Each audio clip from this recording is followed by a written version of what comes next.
Today we're going to make up some laminations. In this example, we'll be laminating the inner stems for our newest project, which is the wee rod canoe designed by Iain Oughtred. This is a canoe that we've long looked forward to building, and our plans call for the inner stems to be laminated from 7 pieces of 1/8" stock. These inner stems will then be joined to the keelson, and this assembly will become the backbone of the canoe over which we'll attach our planking. Although we're making stems today, the practices of laminating are the same, whether you're making stems, deck beams, quarter knees, perhaps a tiller, or any other piece for which laminating is appropriate. The next step is to get out our stock for the laminations, and there's a couple of things to note here. In selecting your stock, it's best to start with something a little bit thicker than what you use for your final piece. This gives you a little bit of extra material to clean up and side the pieces nice and square when you're done. In this case, the siding on my stem is 7/8 inch, and I'm starting with some 1 inch thick stock of Alaskan yellow cedar, which gives me an extra 1/8 inch of material to clean up later. Next is that one of the downsides of laminating is that it tends to create a lot of waste. In today's example, we're using 1/8 inch laminates, and if we were to rip those with a blade that was an 1/8 inch thick, then half of our wood is going to end up as sawdust. In order to try and minimize that waste, I'm using a blade that's called a thin kerf glue joint rip blade. And that simply means that the kerf, or the thickness of the blade, is thinner, which creates less waste, and it has a tooth pattern suitable for ripping out stock that we're going to be using for gluing and doesn't need a finished face. Lastly, as I rip each strip, I'm going to flip my stock end to end, and I'm doing this so that any unsquareness in my setup will tend to cancel each other out, and I'll end up with a nice square finished piece. So let's go ahead and get out our laminates.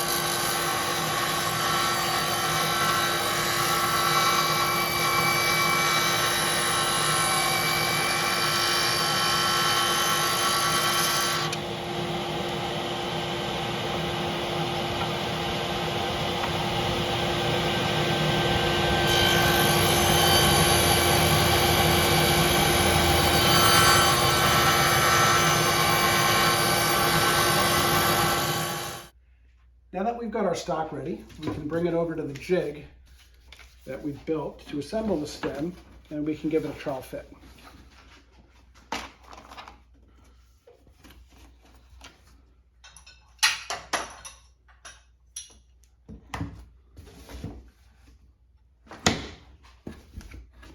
Now as we bend the wood strips around the jig, we have to apply a moderate amount of force in order to encourage them to take the curve, because the wood has a natural tendency to want to straighten out. And this tendency to want to straighten out again is called springback. And even after the epoxy sets and our stem is done, we're going to have a certain amount of that remaining. So we need to compensate for that. And there's no hard and fast rules in order to do this. Basically, you just estimate how much you anticipate that your lamination will straighten out again, and you build that into the jig. So in this case, I have a template of the stem, and you can see that I've tucked in both of the ends about 1/8 inch or so, because that's what I'm guessing my springback will be. And if I've guessed right, then when we're done, the finished piece will be the exact curvature that we're looking for wee rod. Next, we're going to glue up our pieces. We're using epoxy here, although resorcinol or a number of other types of glues can be used as well. And what we're going to do first is just get an initial unthickened coat of epoxy on both sides of each piece, other than the ones that go on the inside and the outside, which we'll keep dry. Okay, so next, in order to get a coat of epoxy on both sides, we're going to flip all the pieces except the inner and the outer faces over, and we're going to continue on with applying our unthickened epoxy.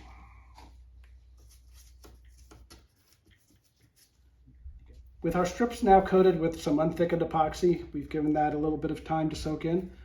And what we're doing now is we're applying a second coat in between each of the strips of an epoxy mixture that we've thickened with microfibers or a gap filling additive. This gives us a little bit of extra insurance that we won't have any gaps between the strips and that we'll have a nice solid stem. Okay, we've got our stack now of laminates nice and lined up and coated with epoxy, and we're going to bring that over to our jig. Okay. What we're going to do now is start very gradually bending the assembly around the jig. We don't want to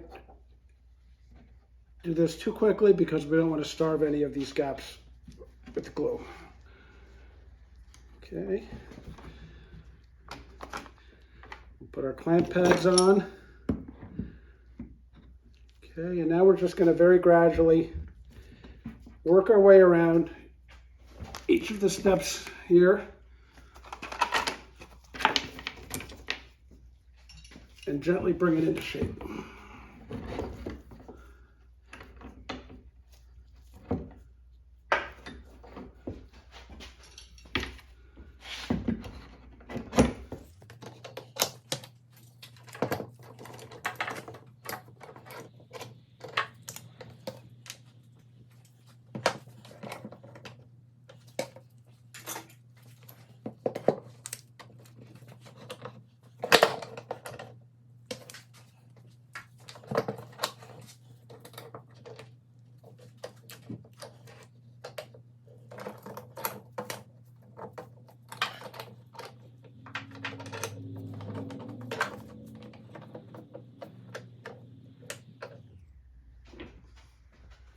One step that you'll thank yourself for later is to try to clean up as much epoxy as you can, because once it sets up and you're going to have to grind it off, it's going to be a whole lot more difficult. So we're cleaning off the excess. Okay. We want to get our laminates nice and flat, so one trick that we can use is to take a mallet and a block of wood and gently tap them down before we do our final tightening.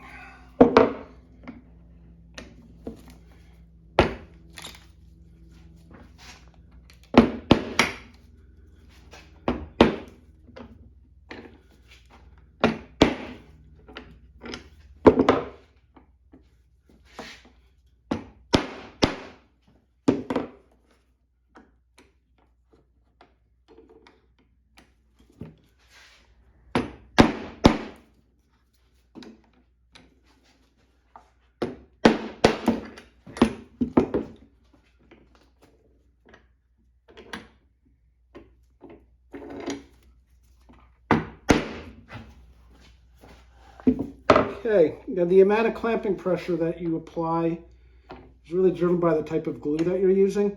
And in the case of epoxy, that amount of clamping pressure is really not very much. You can see that I'm just adjusting these clamps finger tight, just enough so I don't see a gap in between the laminates. And that's the way I'm going to leave them.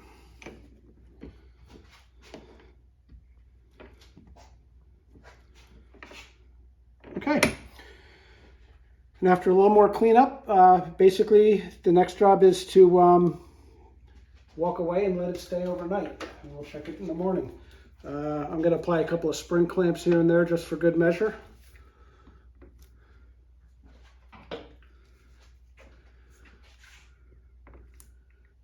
And tomorrow morning we'll see how we've made out. We're back now after giving our epoxy overnight time to cure. So we're going to take our clamps off and see how our stem came out.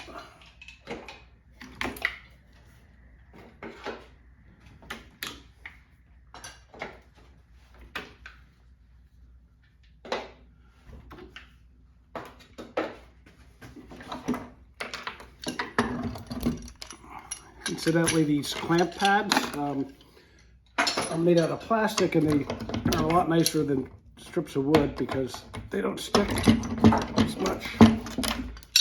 And I make them out of kitchen cutting boards. that you can get at any store.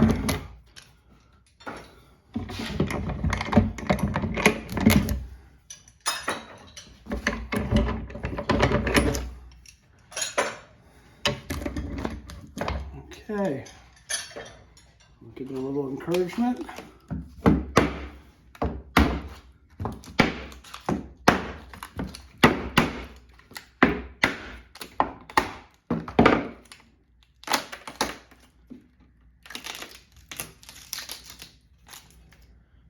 Okay, looks like it came out just about right.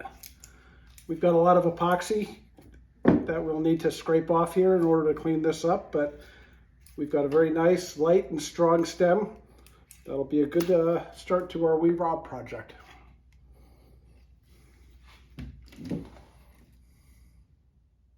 We hope you've enjoyed our first video where we've gone over laminating the stems for our wee rob. Next time we'll assemble these stems and the keelson into the backbone of our canoe, and we'll get ready for planking. Thank you for watching, and we hope you'll stay in touch with us at Chadwick Pond Boats.